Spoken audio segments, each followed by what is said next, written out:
आज ए आय तुमचा आवाज कॉपी करू शकतं. रोबोट्स माणसांसारखे विचार करू लागलेत आणि काही शास्त्रज्ञ तर म्हणतात की भविष्यात ए आय माणसापेक्षा जास्त हुशार होईल. फ्युचर टेक्नॉलॉजीबद्दलचे हे 5 फॅक्ट्स तुमचं डोकं फिरून टाकतील. नंबर 1, ए आय तुमच्यासारखं बोलू शकतं. आज आर्टिफिशियल इंटेलिजन्स फक्त प्रश्नांची उत्तरं देत नाही, तर तुमचा आवाज, चेहरा आणि बोलण्याची स्टाईलसुद्धा कॉपी करू शकतं. काही ए आय टूल्स तर फक्त 10 सेकंदाचा आवाज ऐकून तुमच्यासारखा आवाज तयार करतात. नंबर 2, भविष्यात डॉक्टरांपेक्षा ए आय जलद असेल. अनेक हॉस्पिटलमध्ये ए आय आधीच कॅन्सर आणि इतर आजार शोधण्यासाठी वापरलं जातं. काही वेळ ए आयने डॉक्टरांपेक्षाही जास्त अचूक रिपोर्ट दिले आहेत. नंबर 3, ड्रायव्हरलेस कार्स येत आहेत. फ्युचरमध्ये गाडी चालवण्यासाठी ड्रायव्हरची गरज पडणार नाही. ए आय स्वतः ट्रॅफिक समजेल, रस्ता ओळखेल आणि अपघात टाळेल.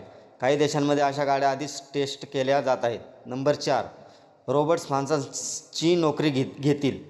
फॅक्टरीज, हॉटेल्स आणि ऑफिसमध्ये ए आय रोबोट्स वेगाने येत आहेत. काही एक्सपर्ट्स म्हणतात की पुढच्या काही वर्षात लाखो नोकऱ्या ए आयमुळे बदलतील, पण त्याचवेळी नवीन टीच जॉब्स देखील निर्माण होतील. नंबर 5, ए आय स्वतः विचार करू लागला तर. सगळ्यात भयानक प्रश्न म्हणजे जर ए आय इतकं शक्तिशाली झालं की ते स्वतः निर्णय घेऊ लागलं तर. म्हणूनच जगातील मोठमोठे शास्त्रज्ञ ए आयवर नियंत्रण ठेवण्याबद्दल सतत चर्चा करत आहेत. फ्युचर टेक्नॉलॉजी आपलं आयुष्य खूप सोपं करणार आहे, पण त्याच्यासोबत काही मोठे धोकेही घेऊन येत आहे. तुम्हाला काय वाटतं? ए आय भविष्यात मानवासाठी वरदान ठरेल की धोका? कमेंट करून नक्की सांगा आणि अशाच अमेझिंग टीच फॅक्ट्ससाठी चॅनलला सबस्क्राईब करा.